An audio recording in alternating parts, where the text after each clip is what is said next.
Bismillahirrahmanirrahim. Assalamu alaikum dear students. Today my lecture is on new function from old function. यानी आपके पास एक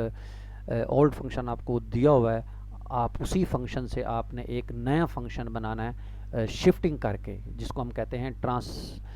transformation या translation of the function. यानी translation of the function का मतलब है कि आपने एक फंक्शन की ट्रांसलेशन की। अब ट्रांसलेशन मीन शिफ्टिंग की आपने की किसी भी एक फंक्शन के अंदर आपने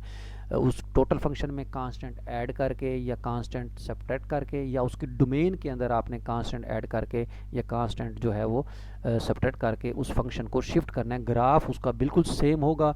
सिर्फ उसकी पोजीशन जो है वो चेंज हो जाएगी, तो इसको हम कहते हैं ट्रांसलेशन। अभी टेबल है, इसमें वर्टिकल एंड हॉरिजॉन्टल शिफ्टिंग है, इसमें आपने देखना है, जस्ट ये रिज़ल्ट जो है वो आपने याद रख लेने हैं और उसके मुताबिक हम ग्राफ जो है वो बता देंगे कि किस तरीके से होता है। अब यह है vertical and horizontal shift. Suppose c greater than zero, यानी कोई भी कांस्टेंट है सी जो कि पॉजिटिव है, तो आपके पास अगर y is equal to f x का जो ग्राफ है, जो डिस्टेंस c यूनिट्स अपवर्ड होगा, तो वो उसका ग्राफ क्या बनेगा, y is equal to f x plus c. यानी अगर किसी फंक्शंस के अंदर आप c ऐड करते हैं तो इसका मतलब है जो फंक्शन का ग्राफ होगा ना, तो उस फंक्शन के ग्राफ में आपने c यूनिट अपवर्ड कर देना है, यानी डिस्टेंस यूनिट अपवर्ड। और अगर इसी तरीके से अगर फंक्शन का ग्राफ आपके पास कोई दिया हुआ है, अगर मैं एफ एक्स माइनस सी करता हूँ तो आपने डाउनवर्ड वो सी यूनिट जो है वो आपने ग्राफ जो है उसका डाउनवर्ड कर देना। अब जैसे मिसाल के तौर पर देखें, हम आपको यहाँ इन्होंने बनाया होगा, ये देखें, ये बनाया हुआ है इन्होंने, आपके पास y is equal to f x का ये ग्राफ है, y is equal to f x का ये, ठीक हो गया। c यूनिट का मतलब है कि अब ये देखें c आपके पास यहाँ से लेकर यहाँ तक जो डिस्टेंस है ये c है। अगर मैं इस फंक्शन के अंदर c ऐड कर रहा हूँ तो इसका मतलब है इस ग्राफ के ग्राफ जिस पोजीशन पर है इधर से c फासले के ऊपर दोबारा आप वही ग्राफ बना दें, तो ये बन जाएगा एफ एक्स प्लस सी, ठीक हो गया। यानी y is equal to f x अगर आपको दिया हुआ है, फॉर एग्जांपल कोई भी ग्राफ है, चाहे वो स्ट्रेट लाइन है, चाहे वो पैराबोला है, चाहे वो जो भी है, तो अगर आप इस फंक्शन के अंदर c ऐड करेंगे, अगर c पॉजिटिव है तो आप उसमें क्या करेंगे, अगर c पॉजिटिव है तो उसमें आपने उस ग्राफ से अपवर्ड पोजीशन पर उतने डिस्टेंस पर आपने वही ग्राफ दोबारा बना देना है, बिल्कुल सेम शेप का। और अगर आप इस फंक्शन में से c माइनस करेंगे तो आप डाउनवर्ड पे बना दें। तो ये आपके पास फ़र्ज़ क्या पॉइंट्स है, यहाँ पॉइंट ग्राफ है, तो यहाँ से अगर हम c माइनस करेंगे तो ये एफ एक्स माइनस सी का जो ग्राफ बनेगा वो ज़ाहिर बात है डाउनवर्ड पर आ जाएँ, c फासले पर नेगेटिव साइड पर, तो आपके पास जो ग्राफ ये एफ एक्स का है बिल्कुल वही ग्राफ आप एफ एक्स माइनस सी बना दें। तो एफ एक्स माइनस सी का मतलब है जो एफ एक्स का ग्राफ है एफ एक्स प्लस सी उसके अपवर्ड बनेगा और एफ एक्स माइनस सी जो है वो उसके सी डिस्टेंस डाउनवर्ड बनेगा। तो ये आपके पास एफ एक्स प्लस सी और एफ एक्स माइनस सी की शिफ्टिंग है। तो ये आपका न्यू ग्राफ है, ये आपका ओरिजिनल ग्राफ है। इसी तरीके से ये हमने टोटल फंक्शन में ऐड किया। अब हम उसकी डोमेन में करना चाह रहे हैं। अब आपके पास है y is equal to f x minus c है, shift the graph at distance unit to the right. यानी अगर हम माइनस कर रहे हैं तो आपने उसको राइट साइड पर शिफ्ट करना है ओरिजिनल ग्राफ के, यानी जो भी आपका फंक्शन ग्राफ होगा उसके राइट साइड पर जो ग्राफ बनेगा उसी शेप में सी डिस्टेंस पर वो क्या बनेगा, एफ ऑफ एक्स माइनस सी।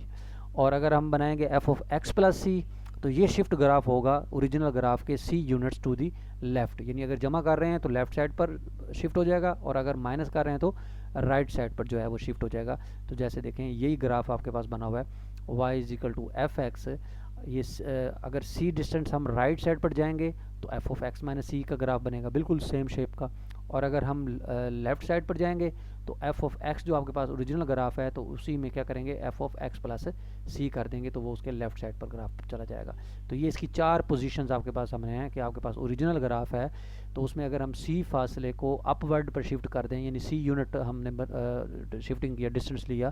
तो एफ एक्स प्लस सी कर दिया अपवर्ड, और अगर डाउनवर्ड कर देंगे तो एफ एक्स माइनस सी हो जाएगा, और अगर राइट साइड पर कर देंगे c यूनिट डिस्टेंस पर तो एफ ऑफ एक्स माइनस सी होगा, और अगर लेफ्ट साइड पर कर देंगे तो एफ ऑफ एक्स प्लस सी होगा। तो ये आपके पास शिफ्टिंग हो गई वर्टिकली एंड हॉरिजॉन्टली। इसी तरीके से अब हम करते हैं स्ट्रेचिंग एंड रिफ्लेक्टिंग। तो vertically and horizontal, reflecting and stretching. Suppose c greater than 1। अब अगर c जो है वो 1 से बड़ा है तो to obtain the c y is equal to c f x, c f x का मतलब ये हो गया, अब ग्राफ से देखते हैं हम, सी एफ एक्स का मतलब है कि आपके पास जो भी ओरिजिन फंक्शन है उसको स्ट्रेच कर देना आपने vertically by the factor c, by the factor c, यानी y is equal to c f x है तो इसको स्ट्रेच कर दिया ओरिजिनल ग्राफ के, लेकिन वर्टिकली करना है बाय फैक्टर सी। ये मैं आपको यहाँ से दिखा देता हूँ, ये देखें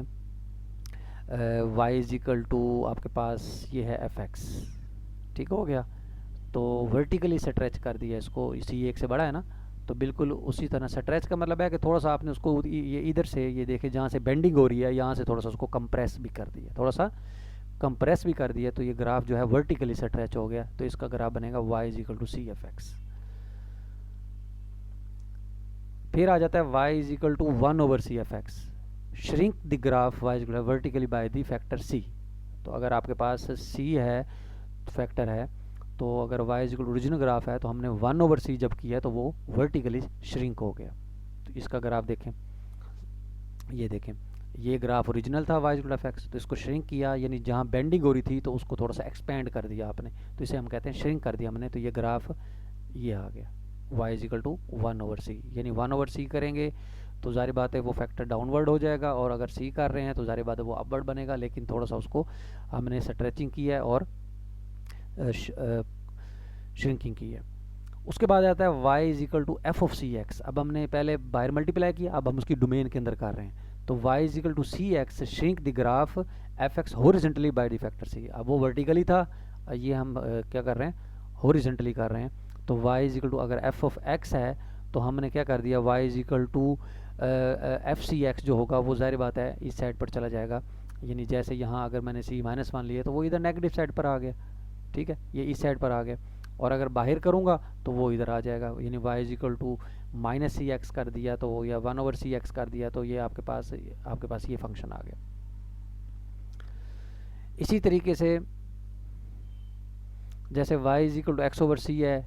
तो ओरिजिनल ग्राफ हॉरिजॉन्टली आपने इसको कर देना है, y is equal to minus f x है, ये reflect the graph about x axis, और y is equal to f of minus x जो है ये रिफ्लेक्ट द ग्राफ अबाउट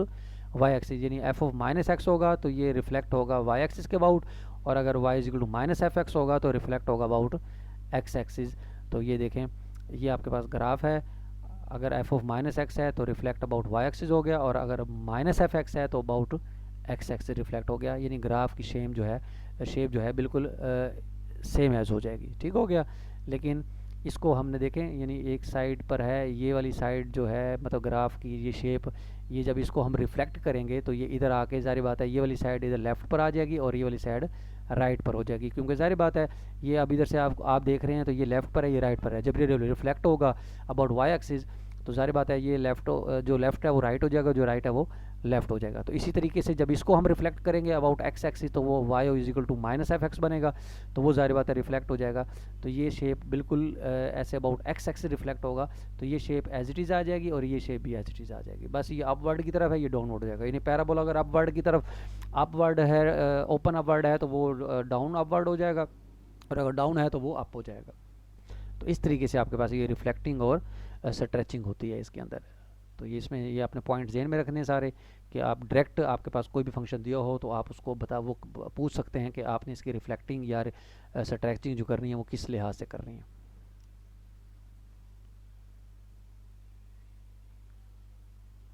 तो जैसे देखें ये इन्होंने बनाया यहाँ, तो इसकी चलें ये एग्जांपल हम नेक्स्ट उसमें डिस्कस कर लेते हैं, तो यहाँ तक इसको देखें, हम इसको इंशाल्लाह नेक्स्ट वीडियो में इसके एग्जांपल जो है उसको डिस्कस करते हैं।